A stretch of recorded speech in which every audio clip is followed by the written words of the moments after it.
could have come back, but you don't know the full story. At 50 years old, boxing legend Naseem Prince Hamed has finally opened up about the painful reason he never returned to the sport that made him a global superstar. Fans remember the swagger, the spectacular ring entrances, the one-punch knockouts that shook the featherweight division. But behind the glitter and glory was a secret that kept him out of the ring long after the spotlight faded. For decades, rumors swirled. Injury, lifestyle, politics. Now, Hamed says, the truth is more heartbreaking than anyone guessed, and it started long before his final fight. Before the lights, the fame, and the world titles, Naseem Prince Hamed's story began in the industrial city of Sheffield, England. Born on February 12, 1974, to Yemeni parents, he grew up in a working-class household that valued discipline and hard work. But from a young age, it was clear Hamed had something most kids didn't: speed, balance, and a burning competitive streak. His father, Sal Hamed, noticed his energy and raw athleticism and brought him to the Wincobank gym, run by the legendary trainer Brendan Ingle. Wincobank wasn't just a gym, it was a factory for champions.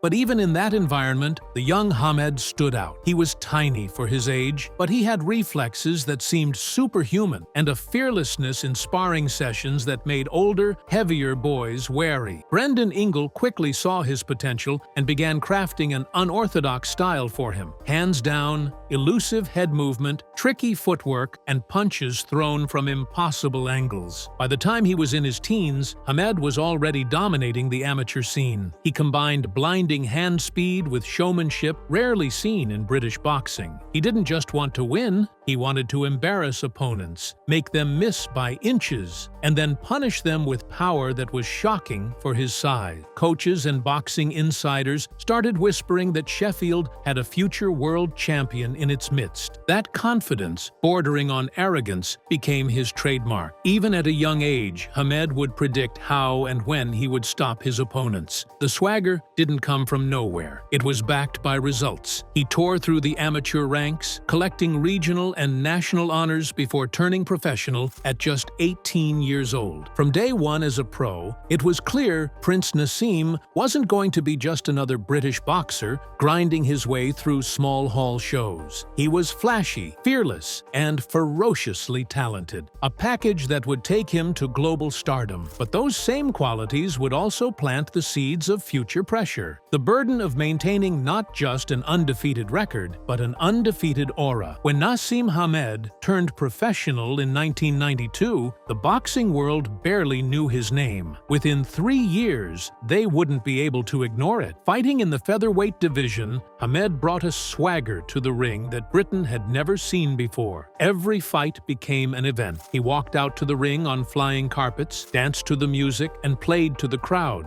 This wasn't just boxing, it was theater, and Hamed was both the main actor and the director. But the showmanship would have meant nothing if he couldn't fight. His punch power was astonishing for a featherweight, with knockouts coming from both hands, often with short, deceptive shots that opponents never saw coming. Analysts struggled to describe his style. His hands-down stance broke every textbook rule, yet it worked. His footwork was unpredictable. One moment bouncing lightly, the next exploding forward with a fight-ending left hand. By 1995, he had claimed the WBO featherweight title with a stoppage win over Steve Robinson in Cardiff. That night marked his arrival as Britain's newest boxing superstar. From there, he didn't just defend his title, he demolished challengers. His charisma crossed borders, making him a pay-per-view attraction in both the UK and the US. In the late 90s, Hamed unified titles and cemented himself as one of the most feared men in the division. Victories over respected fighters like Tom "Boom Boom" Johnson, Wilfredo Vasquez, and Kevin Kelly showcased his ability to adapt, to recover from knockdowns, and to end fights in spectacular fashion. The media loved him or loved to hate him, but either way, they couldn't stop talking about him. He was called arrogant, disrespectful, a genius, a showman, often in the same sentence. And every time someone predicted his flashy style would be exposed, Hamed proved them wrong. Yet, the higher he climbed, the more the expectations grew. Every fight had to be bigger than the last, every performance more dazzling. And in the background, the lifestyle of a global star was starting to tug at his focus. The question wasn't whether Hamed could keep winning,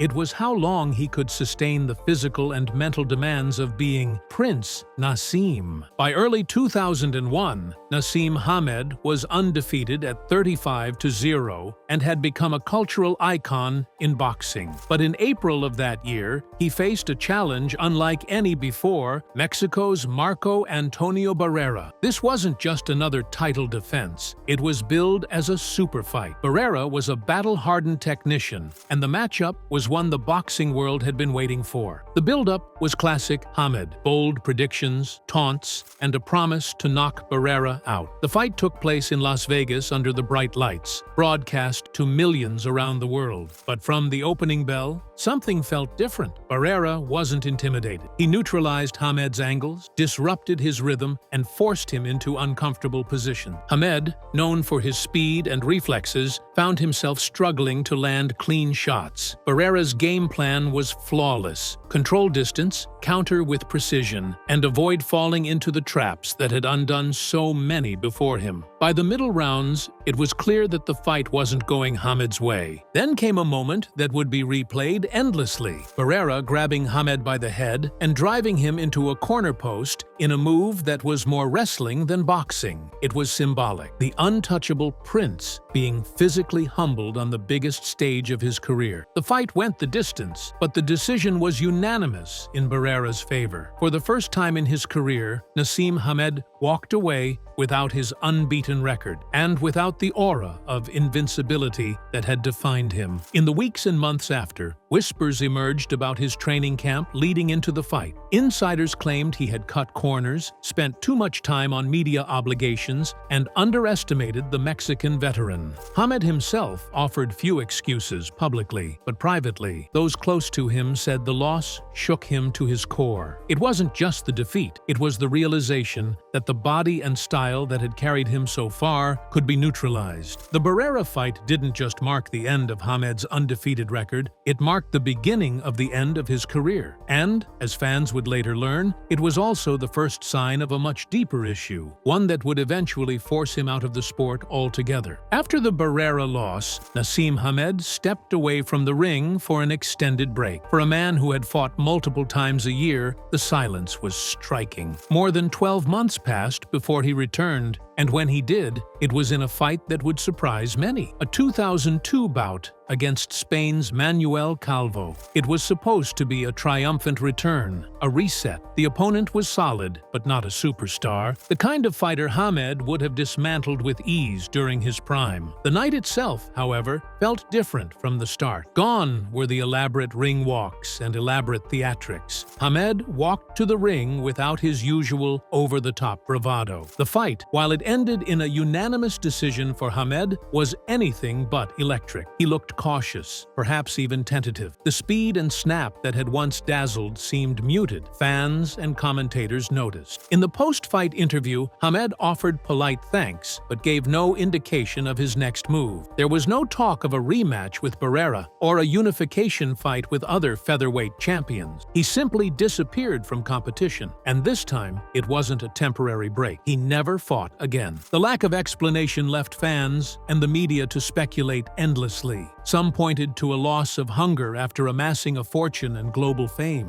Others whispered about tension with promoter Frank Warren. Still others suggested lingering injuries. But Hamed remained tight-lipped, offering no real insight into why he had chosen to walk away at the age of 28, an age when most fighters are just entering their peak. What few knew was that the decision wasn't made in a single moment. It had been building quietly, fight after fight, training camp after training camp. And the root cause wasn't just about ego or motivation, it was something far more personal and far more permanent. In the years following his final fight, Naseem Hamed settled into a drastically different lifestyle. The public appearances became rare, limited to the occasional ringside seat at a big British boxing event or a quiet interview for a documentary. He relocated for periods of time to Dubai and other locations, living comfortably off the wealth he had earned during his reign as one of boxing's biggest attractions. Financially, Hamed had done what so many fighters could not. He left the sport wealthy, without the debts or financial scandals that plague many retired boxers. But physically, fans noticed changes. He gained significant weight in the years after retirement, sparking tabloid headlines and speculation about his fitness. Critics used the images to mock him, but friends said it was simply the result of leaving behind the brutal training schedule he had kept since childhood. In 2006, Hamed faced legal trouble when he was jailed for 15 months for dangerous driving after a high-speed crash that left another driver seriously injured. The incident, while unrelated to boxing, was a rare glimpse into the turbulence that sometimes lay beneath the surface of his post-fight life. Through it all, the question from fans never went away. Why didn't he come back? The featherweight and lightweight divisions in the mid-2000s were filled with stars: Manny Pacquiao, Juan Manuel Marquez, Erik Morales, and the potential matchups were mouth-watering. Promoters were certain a comeback could be wildly lucrative, but every time his name was linked to a return, nothing materialized. Hamed would occasionally drop hints that his life was about more than boxing now, but never offered a concrete answer. He remained gracious about his career, speaking fondly of the nights when he had the crowd in the palm of his hand. Yet, there was always a shadow to his comments, a sense that the real reason he stayed out of the ring was something he still wasn't ready to share. By the mid-2000s, boxing was buzzing with what-if scenarios for Naseem Hamed. A rematch with Barrera seemed the most obvious, a chance to rewrite the ending of their rivalry. There was talk of potential bouts with Pacquiao, Morales, or even a move up in weight to face more lucrative challenges. Every time a featherweight or super featherweight star emerged, fans wondered how Prince Naseem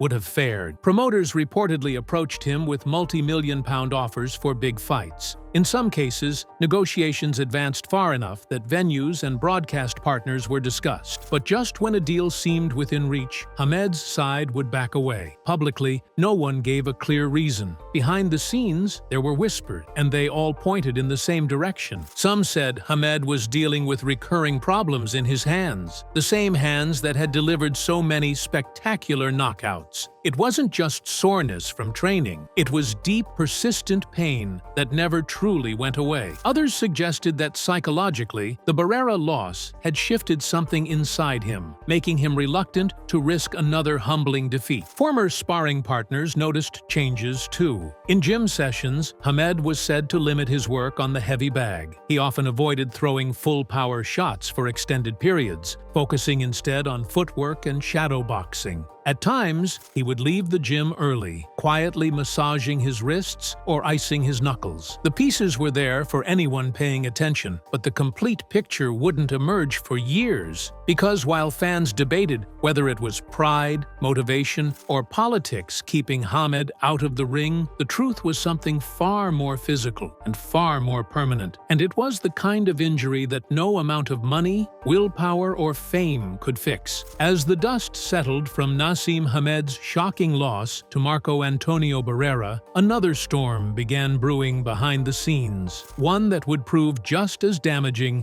as any punch he'd taken in the ring. His longtime promoter, Frank Warren, the man who had guided Hamed from Sheffield's boxing halls to the bright lights of Las Vegas, was no longer in his corner. The split was ugly, public, and expensive. Warren claimed that Naseem had walked away from contractual obligations, robbing him of millions in potential revenue from future fights. Hamed, in turn, accused Warren of exploiting him and taking too much of the profits. This wasn't just a business disagreement, it was a rupture in the very foundation of his career. Lawyers got involved, and the tabloids feasted on every barb exchanged. For a fighter whose image was built on control and confidence, these headlines painted him as reckless, ungrateful, and increasingly erratic. The lawsuits dragged on, costing Hamed both financially and emotionally, and the trust that had once existed between fighter and promoter was irreparably shattered. Without Warren's deep connections in the boxing world, Naseem found himself without the same lucrative opportunities he once had, and whispers began spreading that the prince might never regain his former throne.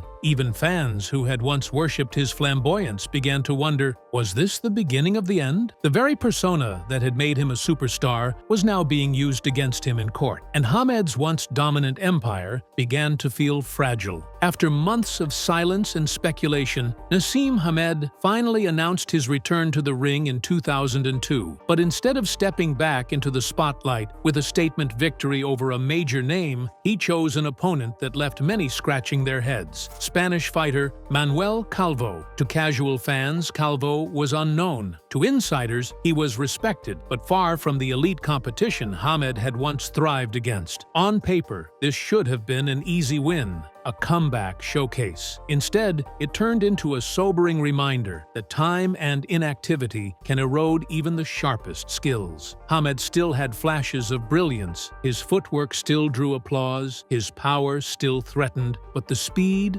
reflexes, and sheer unpredictability that once left opponents bewildered were dulled. The fight went the distance, with Hamed winning on points, but the performance was flat, almost uninspired. Fans who had come expecting a statement knockout left disappointed, and critics accused him of playing it safe, of being too cautious to engage the way he once had. For a man whose career had been built on risk-taking and showmanship, this was a quiet, almost anticlimactic way to reintroduce himself to the sport. Behind the scenes, Hamed knew the truth: the years of hard training, the mental toll of his loss to Barrera, and the constant public scrutiny had taken something out of him that he could never quite get back. Though he was still a young man in boxing terms, the fire that had once burned so brightly seemed to flicker. The Manuel Calvo fight would turn out to be his last, a quiet exit from a career that had roared with noise. Following the Calvo fight, Naseem Hamed did something few expected. He simply walked away. No grand farewell tour, no official retirement press conference, just a slow retreat from the spotlight. In the years that followed, his name would occasionally surface in the media, often in connection to his lavish lifestyle, his luxury cars, and his continued presence in Sheffield. But inside the boxing world, his absence was felt. Hamed had been a unique figure, a fighter whose charisma had transcended the sport. Without him, British boxing lost one of its loudest, most polarizing voices. His decision to leave was partly about protecting his health and partly about disillusionment with the sport's politics. But it was also about something deeper, a realization that the hunger that had driven him from the streets of Sheffield to the MGM Grand could not be rekindled. He had made millions, inspired a generation of fighters, and secured his legacy, but he had also left unanswered questions about how much more he could have achieved had he continued. Over time, his public appearances became rare, and the Prince became something of a ghost in boxing circles. Younger fans only knew him from YouTube highlight reels, marveling at the swagger and knockout power, while older fans remembered the nights when he commanded the world's attention. Life after fame was quieter, but not without its own challenges. Hamed faced legal troubles over a dangerous driving incident in 2006 that saw him serve a prison sentence, a sharp fall from grace for a man once cheered by millions. While he has since lived a more private life, the story of Naseem Hamed remains one of boxing's great what-ifs, a career of breathtaking highs, abrupt endings, and the lingering sense that the Prince left his throne too soon.